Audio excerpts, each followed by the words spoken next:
Whaatewhito ia mea mooni nei hoko o hange ko le koti e toi a Molomoná, whakamoʻuí e taha o Sīsū Kalaisi.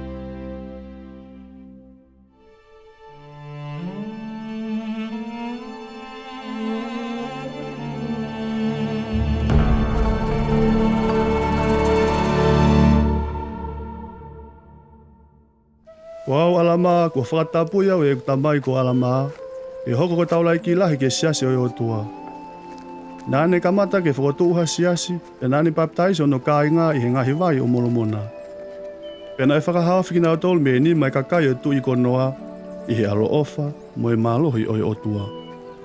Hiria, e whakapōpura ia kinautolu i he ni mai kaurei mana, pena e toi whakahawhi kinautolu e he eiki me nofu pōpura i he mafi o ene wholofora.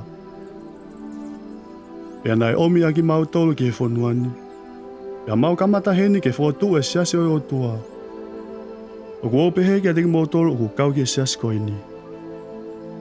Kua whiunga koa hau mō manatu ki enofu pōpura, a hau mō ngaahi tamai. Kua whiunga koa hau mō manatu ki ene alo ofa mo e kātaku wholoa ki a teki nautolu. Nāne ririu ho nau loto. Iyo, nāni whawhaunga ki nautolu me mohe maʻu e nau āhake ki he ʻOtuá. Pena e whakamāma i ho nau lau maali i he malanga i he eku tamai e wholofola e ʻOtuá ki a mō ngaahi tamai. Pena e hoko hafuri liulahi o nau loto. Pena nau whakawaiwai i a ki nautolu o nau whalala ki ʻOtuá mo oni mo moʻui. Pena nau tui whaiverenga o au ki he ngataanga ko ia na e whakamoʻuí a ki nautolu. Pea ko eni o ku owhehu i atu. Kua whanau i whakalau maari ki mautolu i he ʻOtuá. Ku mō mau koa hono tatau i ho mō fofonga. Ku mō ngoi koa ai fuliriu lahini i ho mō loto.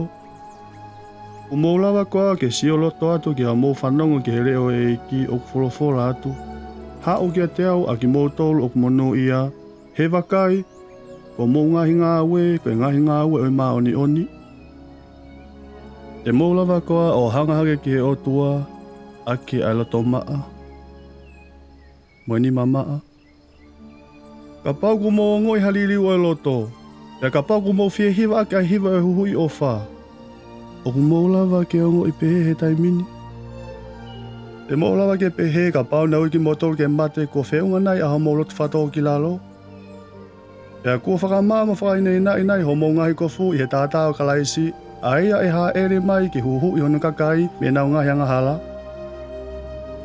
Kua tō me teki mautolu e heksia. O kua ope heka ki mautolu, ka pau te ki ai. O i kai ma teo ki whetaraki mo ʻOtuá. Kua whai e eiki he whakahawhi ki kakai furipe he kua mawhawa to e tau kupu alo ofa ki a teki nautolu. E ane wholofora. Fakatomalá. E a te utari ki mautolu.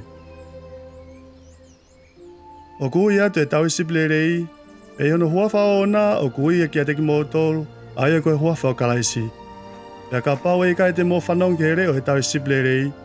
O ku i kai koe whangasipi ki mautolu e tauhi Seilahemalá. O ku o whamooni ki a teki mautolu koe ngahi mea kua rea aki o ku mooni. Kua o au kai mō lotu i he ngahi aholahi ke o lava o i loi. Pea kua whakaha e eiki koe ʻOtuá ki a te au i hono lau maari e maoni oni.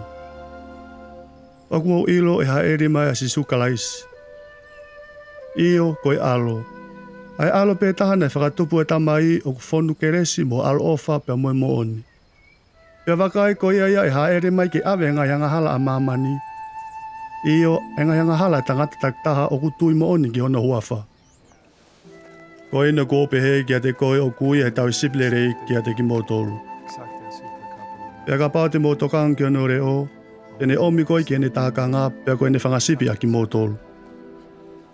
O kua rea ko ha fekaú ki a teki mautolu o kau ki e Siasi. Pea ki a teki nautolu o kui kai kau ki e Siasi.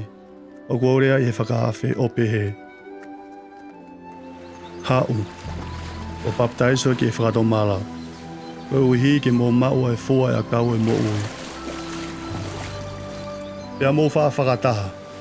Pea kau i he aukai mo e lotu lahi koe uhi koe lelei o e ngahi lau marie o ki nautolu nau ilo i e ʻOtuá.